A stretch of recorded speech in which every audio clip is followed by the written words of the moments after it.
दोस्तों और साथियों, एक 32 साल की बेहद खूबसूरत महिला पुलिस ऑफिसर जिसका नाम मधु होता है, देखने सुनने में बेहद खूबसूरत और नौजवान पुलिस ऑफिसर होती है। वह हर रोज अपने पुलिस थाने में जाया करती थी और अपने घर पर लौट कर आ जाया करती थी। दोस्तों, थोड़ा समय गुजर जाने के बाद उसको एक नौकर की जरूरत पड़ जाती है, क्योंकि उसका 6 साल का बेटा घर पर अकेला ही रहा करता था। अब उसकी देखभाल करने के लिए वह सोचने लगती है कि कोई एक ऐसा नौकर देख लिया जाए जो दिन में उसके बेटे की रखवाली कर सके। और इसके बाद इस पुलिस वाली मधु की मुलाकात एक 16 साल के लड़के से हो जाती है जिसका नाम प्रीतम होता है। प्रीतम जो कि किसी गांव से दिल्ली में काम करने के लिए आया था।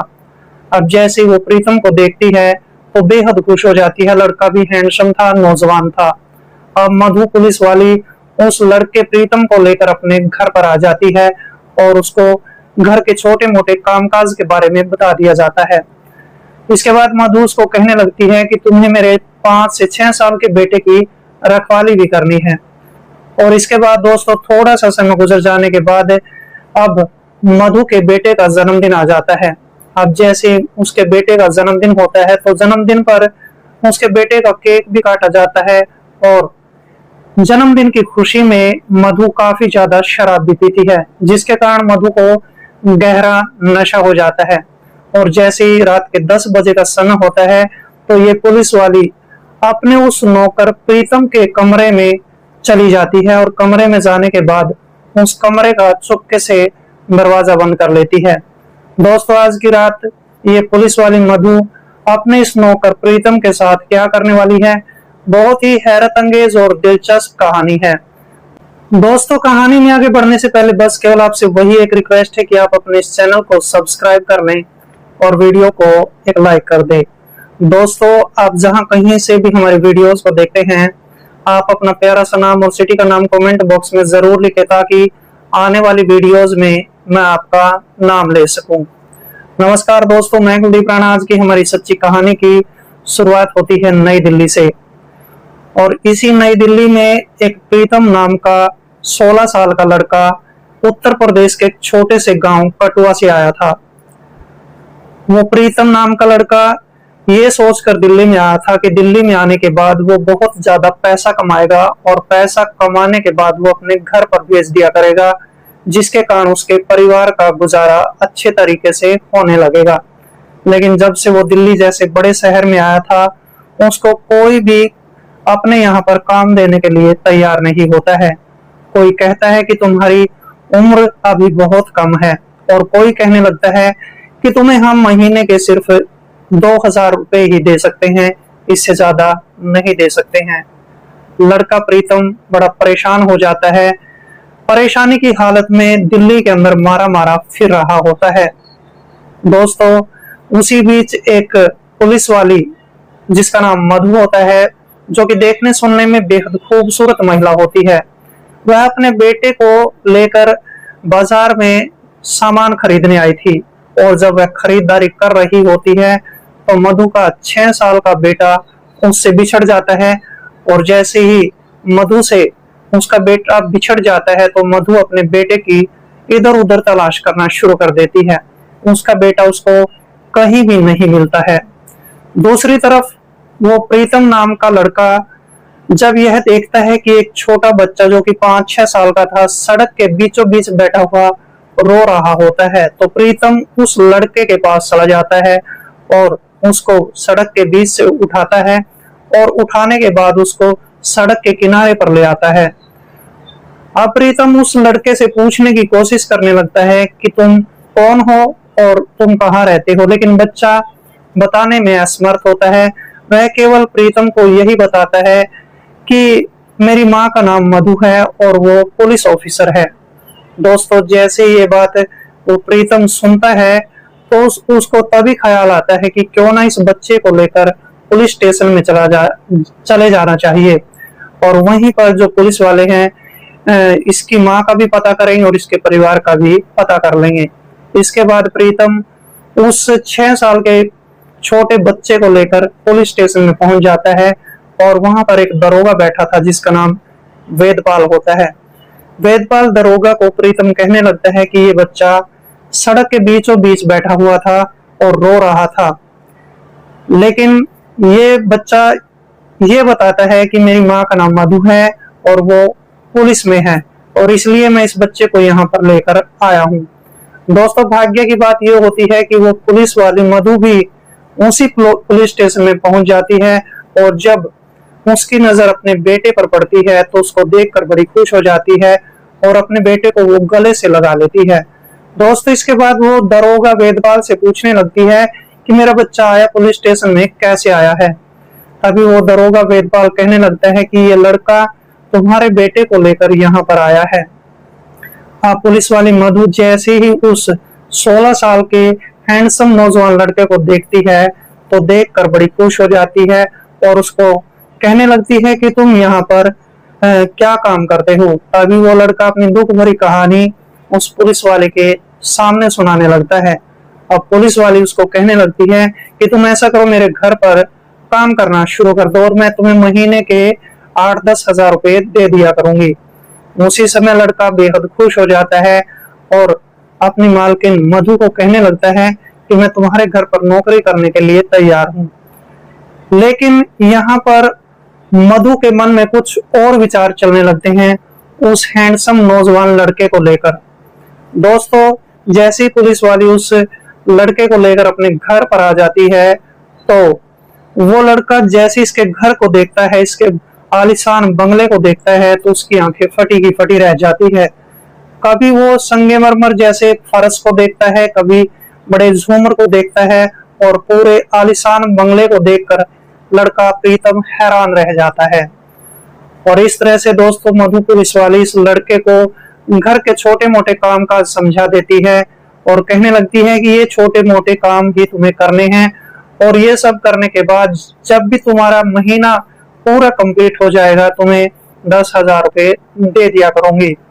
मधु कहने लगती है कि मैं घर में अकेली रहती हूँ, मेरे पति जो है किसी कार दुर्घटना में गुजर गए थे और तब से मैं यहाँ पर अकेली ही रहती हूँ और तुम्हें मेरे बेटे की रखवाली करनी है और मैं अपना पुलिस स्टेशन में नौकरी करने के लिए हर रोज चली जाती हूँ और शाम को अपने घर पर आ जाती हूँ।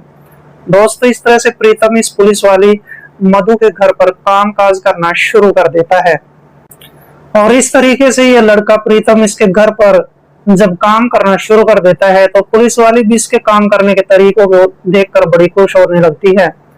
दोस्तों, लगभग 1 महीना पूरा गुजर जाता है और पुलिस वाली इसको 1 महीने की सैलरी दे देती है। लड़का बेहद खुश हो जाता है, उन पैसों को बड़ी खुशी से वो अपने घर पर भेज देता है।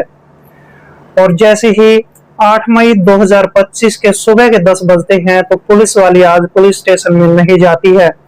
मधु पुलिस स्टेशन वाली अपने नौकर को आवाज लगाती है, कहने लगती है कि आज मेरे बेटे का जन्मदिन है और तुमने मेरे बेटे की जान बचाई थी। आज मैं अपने बेटे का जन्मदिन तुम्हारे साथ बड़ी खुशी से मनाना चाहती हूँ। तुम ऐसा करो, ये पैसे लो और शहर से कोई अच्छा सा केक लेकर आओ और जैसी शाम होगी तो हम शाम के समय केक काट कर अपने बेटे का जन्मदिन मनाएंगे। दोस्तों, प्रीतम शहर में चला जाता है और 1 घंटे के अंदर ही वो अच्छा सा केक लेकर वापस लौट आता है और इस तरह से आज सारा दिन जो है ये पुलिस वाली अपने नौकर से बातचीत करती है, मौज मस्ती भी करते हैं। दोस्तों, शाम हो जाती है। शाम के समय ये महिला पुलिस ऑफिसर अपने बेटे का जन्मदिन बड़ी खुशी से मनाती है और नौकर भी इन सारी खुशियों में शामिल होता है। दोस्तों, जैसे रात के 9 बजे का समय हो जाता है तो पुलिस वाली बैठकर शराब पीना शुरू कर देती है और जब उसको गहरा नशा हो जाता है तो नशे की हालत में वह अपने नौकर को आवाज लगाती है। इसके बाद वो नौकर प्रीतम दौड़ा दौड़ा अपनी मालकिन के कमरे में आ जाता है और जैसे ही मालकिन को देखता है तो अपनी मालकिन मधु को कहने लगता है कि मालकिन जी, आज तुमने काफी ज्यादा ड्रिंक यूज कर ली है। लेकिन मालकिन रोना शुरू कर देती है। मालकिन कहने लगती है कि मैं इस घर में अकेली ही रहती हूँ, मेरे पति कार एक्सीडेंट में गुजर चुके हैं और मुझे कुछ जो खुशियां हैं वो कहीं से भी नहीं मिलती है। तभी नौकर प्रीतम कहने लगता है कि मालकिन, तुम इस जीवन में, इस जिंदगी में अकेली नहीं हो। मैं तुम्हारे साथ हूँ। और इस तरह से मधु पुलिस वाली बेहद खुश हो जाती है। मधु के दिमाग में पता नहीं किस तरह के विचार, किस तरह के ख्याल आने लगते हैं। वह अपने नौकर प्रीतम के बारे में सोचना शुरू कर देती है। दोस्तों, आज की रात तकरीबन 10 बजे के आसपास का समय हो जाता है और पुलिस वाली उसी समय अपनी एक पैंट को एक खूंटी से उतारती है और उसमें एक बटुआ होता है। बटुए में बहुत ज्यादा पैसे भी होते हैं। उन पैसों में से वो 1000 रुपए निकालती है और प्रीतम को दे देती है। कहने लगती है कि तुमने मेरे बेटे की जान बचाई थी, ये तुम्हारे 1000 रुपए उसकी जिंदगी के लिए हैं। और इस तरह से प्रीतम बेहद खुश हो जाता है। लेकिन प्रीतम की नजर तो उस बटुए पर अटक चुकी थी, क्योंकि बटुए में बहुत ज्यादा पैसा था। आज पुलिस वाली को उसकी तनख्वाह भी मिल चुकी होती है। दोस्तों, इसके बाद ये प्रीतम नौकर अपने कमरे में चला जाता है और पुलिस वाली अपने बेटे के साथ एक कमरे में सो जाती है।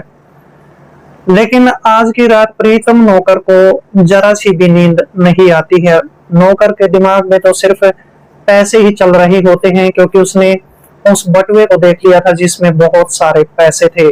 दोस्तों, इसके बाद प्रीतम पास ही की एक रसोई में जाता है। रसोई से एक धारदार चाकू उठाता है और चाकू लेकर वह अपनी मालकिन मधु के कमरे में दाखिल हो जाता है। वह देखता है कि उसकी मालकिन सो चुकी थी, साथ में उसका बेटा भी सो चुका था। अब वह अपनी मालकिन मधु के पास जाता है और चुपके से उसके गर्दन पर चाकू से कई वार कर देता है, जिसके कारण मधु वहीं पर अपना दम तोड़ देती है। प्रीतम नौकर यहीं पर नहीं रुकता है, वह उसके 6 साल के मासूम बेटे के साथ भी वही हाल करता है। दोस्तों, इसके बाद ये नौकर ये सब काम खत्म करके उस कमरे में जाता है जिस कमरे में वो पैंट टंगी हुई थी, और उस पैंट के अंदर पैसों से भरा हुआ बटुआ होता है। उस बटुए को लेने के बाद वह उस घर से चुपके से निकलता है और फरार हो जाता है। जैसे दोस्तों सुबह का समय होता है, तो सुबह के समय मधु की एक पड़ोसन होती है जिसका नाम खुशी होता है। वह उसके घर पर आती है दूध देने के लिए, और घर में आने के बाद वो देखती है कि मधु पुलिस वाले और साथ में उसका बेटा बिस्तर पर मृत अवस्था में पाए जाते हैं। उनको ऐसी अवस्था में देखकर वो पड़ोसन चिल्लाना शुरू कर देती है, शोर मचाना शुरू कर देती है। पड़ोसी जन वहां पर इकट्ठे हो जाते हैं, और जब पड़ोसी मधु की ऐसी हालत को देखते हैं और उसके बेटे की भी ऐसी हालत को देखते हैं, तो उनको बड़ा दुख होता है। और पड़ोसी उसी समय नजदीकी पुलिस स्टेशन में फोन कॉल करते हैं, और 20 से 25 मिनट गुजरने के बाद मौके पर पुलिस पहुंच जाती है। पुलिस इसके बाद मधु का शव और उसके बेटे का शव अपने कब्जे में लेकर पोस्टमार्टम के लिए उनको भेज देती है। अब पड़ोसियों से पूछताछ शुरू कर दी जाती है। जब पुलिस पड़ोसियों से पूछताछ करती है, तो पड़ोसी बताने लगते हैं कि उसने एक लड़के को घर पर नौकरी दे रखी थी, जो कि पिछले 1 महीने से इसके घर पर काम कर रहा था। उस लड़के का नाम प्रीतम होता है। जैसे ही पड़ोसी इस बात को बताते हैं, तो पुलिस का शक उस प्रीतम नाम के लड़के पर ही सबसे पहले जाता है। अब पुलिस उस लड़के की तलाश करना शुरू कर देती है। 2 दिन उस लड़के की तलाश की जाती है, लेकिन वो लड़का प्रीतम पुलिस को कहीं भी नहीं मिलता है। इस तरह से दोस्तों 8 दिन गुजर जाने के बाद प्रीतम जो है दिल्ली के एक आलिशान होटल से आखिरकार पकड़ा जाता है, और जब पुलिस उसको पकड़ लेती है, गिरफ्तार कर लेती है, तो उसको पुलिस स्टेशन में लाया जाता है। पुलिस स्टेशन में लाने के बाद उस लड़के प्रीतम की काफी जमकर पिटाई की जाती है, और जब उसकी पिटाई होती है तो वह रोते रोते अपना जुर्म कबूल कर लेता है। पुलिस के सामने बताने लगता है कि थोड़े से पैसों के लालच के कारण मैंने इतनी अच्छी मालकिन का कत्ल कर दिया, और उसके बेटे के साथ भी मैंने वही काम किया था। और पुलिस इसके खिलाफ फिर एक चार्जशीट तैयार करती है, और इस पर एक मुकदमा भी दायर कर दिया जाता है। दोस्तों, ये बात भविष्य के गर्भ में छिपी है कि अब प्रीतम के खिलाफ जज साहब क्या कानूनी कार्रवाई करेंगे। लेकिन यहाँ पर थोड़े से लालच के चलते प्रीतम ने अपनी जिंदगी को तो खराब कर ही लिया था, लेकिन एक हंसते खेलते परिवार को बिल्कुल खत्म कर दिया था। और इस तरह से अपने पैरों पर प्रीतम ने कुल्हाड़ी मार ली थी। दरअसल दोस्तों, इस कहानी को सुनाने का मेरा उद्देश्य किसी का दिल दुखाना नहीं था, बल्कि आपको सजग करना था, आपको सतर्क करना था। तो मिलते हैं दोस्तों किसी ऐसी कहानी के साथ, तब तक के लिए दोस्तों जय हिंद, वंदे मातरम।